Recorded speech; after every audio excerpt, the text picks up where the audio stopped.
Haleluya, salam kemenangan iman. Salam jumpa kembali dengan saya dalam program Menyapa Kita dengan Renungan Firman Tuhan, atau menanggapi video-video yang selalu salah tafsir tentang ajaran Kristen. Sebelum saya melanjutkan, jangan lupa like dan subscribe, memberikan komentar-komentar yang baik. Sobat-sobat yang saya kasihi di dalam Yesus, kekristenan berbeda dengan agama-agama yang lain.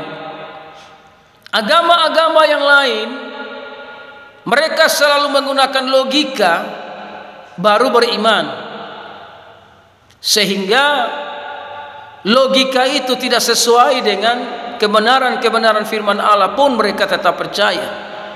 Contoh, mereka menggunakan logika kalau di sorga itu bisa kawin dengan bidadari, atau ada pesta seks di sorga. Nah, ini logika yang mereka percaya, tapi tidak berdasarkan firman Allah yang benar. Berbeda dengan kekristenan. Kekristenan itu diajarkan untuk beriman. Dalam beriman kepada kebenaran atau kepada Yesus Kristus, disitulah Tuhan memberikan kita pengertian bahwa di sorga itu tidak ada kawin-mawin, bahkan orang-orang hidup seperti malaikat. Jadi tidak ada pesta seks di sorga. Itulah keyakinan kekristenan. Kenapa? Karena kita selalu menggunakan iman kepada Yesus Kristus. Kalau beriman kepada Yesus Kristus, maka percaya setiap firman-Nya adalah ya dan amin.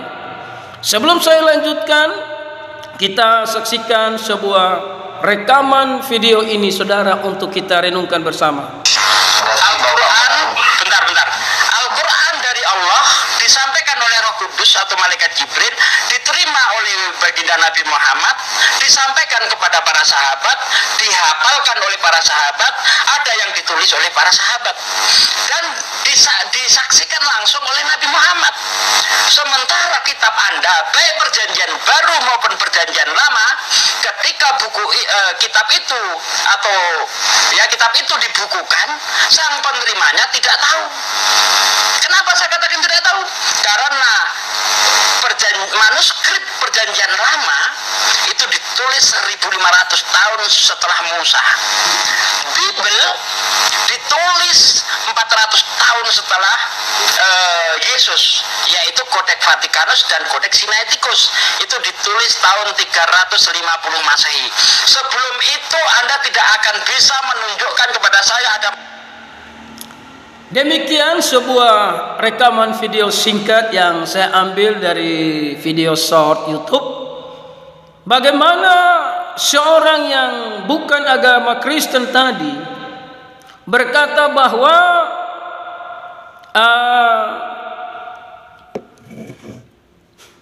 malaikat Gabriel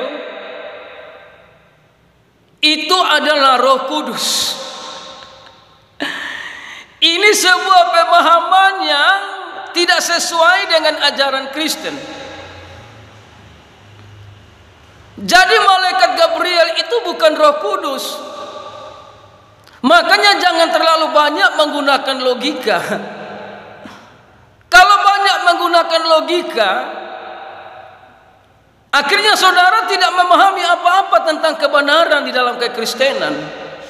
Sampai saudara berkata bahwa malaikat Gabriel itu adalah Roh Kudus yang memberikan firman kepada Nabi. Malaikat Gabriel ya Gabriel, dia bukan Roh Kudus, karena Roh Kudus itu adalah pribadi Allah. Dalam Lukas pasal yang ke-1 ayat yang ke-16, ya, ini dengan perikopnya ini, saudara yang terkasih, pemberitahuan tentang kelahiran Yohanes Pembaptis. Jadi Zakaria dan istrinya Elizabeth ini mandul, tidak punya anak.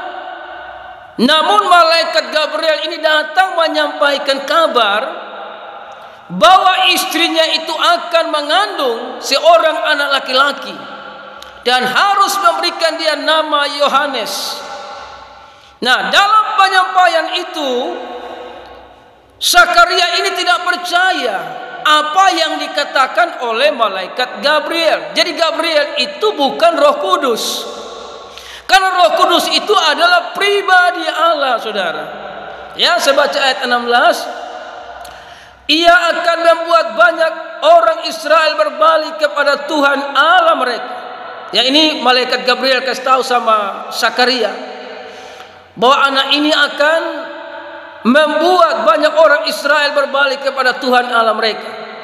Dan ia akan berjalan mendahului Tuhan dalam roh dan kuasa Elia untuk membuat hati bapa-bapa berbalik kepada anak-anaknya dan hati orang durhaka kepada pikiran orang benar, dan dengan demikian menyiapkan bagi Tuhan suatu umat yang layak baginya.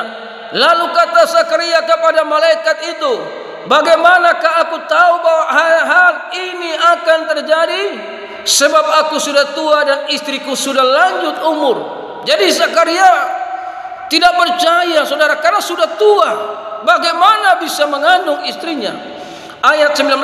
Jawab malaikat itu kepadanya, akulah Gabriel yang melayani Allah. Jadi Gabriel ini malaikat yang melayani Allah. Dia bukan Roh Kudus, karena Roh Kudus adalah Tuhan, saudara.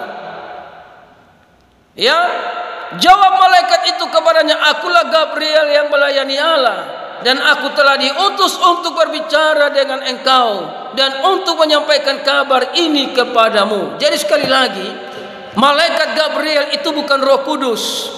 Yang kedua, dia berkata bahwa ajaran mereka itu lebih benar karena pewahyuan datang itu ditulis nabinya masih hidup. Sementara kekristenan Alkitab ditulis Yesus sudah terangkat ke sorga.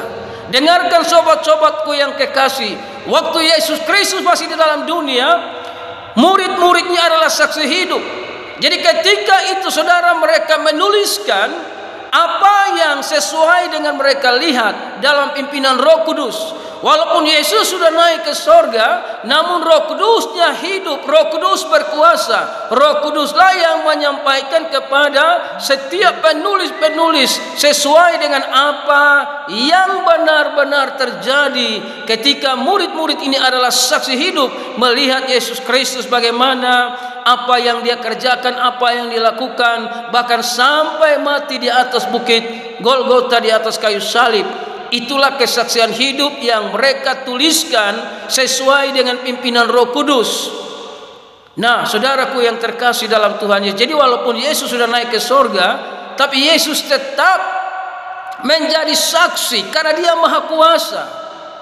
Sehingga dalam penulisan-penulisan dalam pimpinan Roh Kudus, yang benar itulah yang dikanonkan menjadi Alkitab.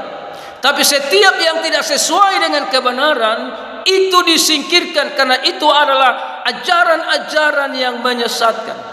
Makanya Alkitab Perjanjian Lama dan Perjanjian Baru sudah dikanonkan menjadi kitab suci dalam kebenaran firman Allah yang tidak bisa diganggu gugat oleh siapapun. Walaupun dunia tidak percaya, firman Allah tetap ya dan amin.